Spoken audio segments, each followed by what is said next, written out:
मित्रों नमस्कार। आजकल बेसिक एजुकेशन में एक कार्यक्रम बहुत ही चर्चा में है, वह है स्कूल रेडीनेस कार्यक्रम। विभिन्न आदेशों द्वारा बताया गया है कि यह कक्षा 1 के बच्चों के लिए है जो 12 सप्ताह पर आधारित है। और इसमें बताया भी गया है कि इसके लिए अभी लेखीकरण करना है विधिवत, इसके फोटोग्राफ तैयार करना है। तो निश्चित रूप से यह कार्यक्रम बहुत महत्वपूर्ण है, इसलिए इसके विषय में जानना अच्छा है ताकि हम समझ लें। तो आइए हम प्रथम सप्ताह के आधार पे इसके विषय में जानने का प्रयास करते हैं।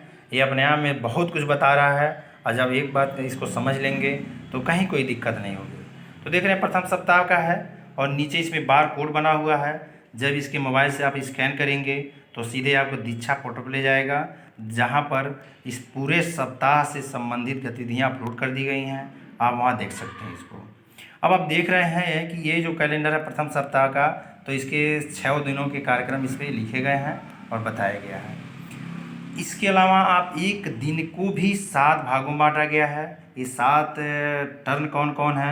जब पहला है मॉर्निंग सर्कल टाइम, इसमें आपको क्या कराना है, इसमें आपको स्वागत कराना है बच्चों का, प्रार्थना कराना है, व्यायाम कराना है, स्वास्थ्य जांच करना है उनका, फिर मुक्त बातचीत करनी है और अंत में कैलेंडर संबंधित आप गतिविधियाँ करा सकते हैं।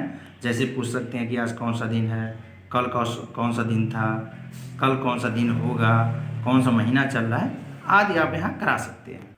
अब आप देखेंगे कि दूसरी जो घंटी है वह है स्वतंत्र खेल समय। इसमें बच्चे जब क्लास में जाएंगे तो बच्चे कक्षा में उपलब्ध सामग्रियों से स्वतंत्र रूप से खेलेंगे, अपना कोई निर्माण करेंगे, जोड़ तोड़ करेंगे, कलाकारी कर सकते हैं, कहानी पढ़ना आदि इसमें करेंगे। उसके बाद से अब आता है भाषा और साक्षरता कौशल टाइम। इसमें शिक्षक हाव भाव के साथ कहानी सुनाएं और कहानी पर बच्चों के साथ सरल चर्चा करते हुए बंद छोड़ के प्रश्न पूछें। यानी एक शब्द कह सकते हैं, एक वाक्य में कह सकते हैं कि सीधे सीधे उसका उत्तर निकल जाए। इसी तरह से अब हम मंगलवार का देख रहे हैं। मंगलवार में शिक्षक पिछले दिन सुनाई गई कहानी को पुनः हाव भाव के साथ सुनाएं और कहानी पर बच्चों के साथ चर्चा करते हुए और खुले छोड़ के प्रश्न पूछें।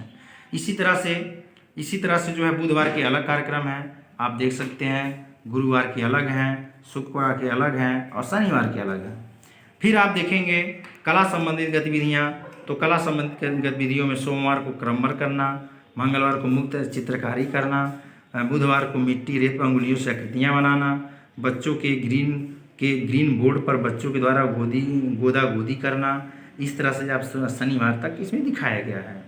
उस तरह से आप जब आएंगे तो आपको गणित और EVS वैज्ञानिक सोच संबंधी जो टर्न है उसमें हथेली से माप कर बड़ी और छोटी वस्तुओं के नाम बताना, आवाज़ पहचानना, स्पर्श पहचानना और इस तरह से शुक्रवार शनिवार तक की गतिविधियाँ दी गई हैं।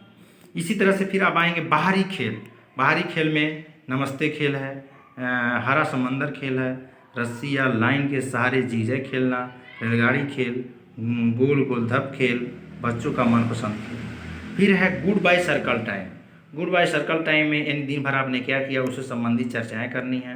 तो सोमवार को अलग है, फिर उसी तरह से मंगलवार का है, फिर बुधवार का है। तो इस तरह से आप देख रहे हैं कि एक दिन को ऐसे बनाया गया है कि आप बच्चों के साथ खेल के द्वारा बहुत कुछ सिखा सकते हैं।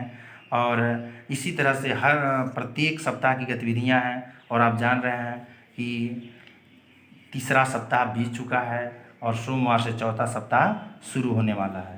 तो ठीक है, आप मुझे उम्मीद है कि आप अन्य चार्टों को देख करके आपको इसके विषय में समझ में आ जाएगा। यह द्वितीय सप्ताह का कैलेंडर है, यह तीसरे सप्ताह का है, यह है चौथे सप्ताह का कैलेंडर जो कि 16 मई से प्रारंभ हो रहा है। इसमें सोमवार के दिन जो है शिक्षक के द्वारा किताब से कहानी सुनाना और चित्र दिखाते हुए अनुमान लगाने के मौके देना और कहानी पर बातचीत करते हुए बंद छोर से में सरल प्रश्न पूछना। उस दिन जो है कला संबंधित गतिविधियों में है आकृतियों में रंग भरवाना, गणित में है अंदर और बाहर की अवधारणा, बाहरी खेल में है टिपी टाप। मंगलवार में जो है शिक्षक के द्वारा किताब से कहानी सुनाना और चित्र दिखाते हुए अनुमान लगाने के मौके देना और कहानी पर बातचीत करते हुए बंद और खुले छोर के प्रश्न करना। कलम है चिपक कार्य, कागज़ के छोटे छोटे गोले के किसी आकृति में भरना और चिपकाना। इस तरह से बहुत सारी सब गतिविधियाँ हैं जो देख सकते हैं आप। 5वें सप्ताह का है, यह 6वें सप्ताह का है, यह 7वें सप्ताह का है, यह 8वें सप्ताह का है, यह 9वें सप्ताह का है, ये 10वें सप्ताह का है, यह 11वें सप्ताह का और यह 12वें सप्ताह का कैलेंडर।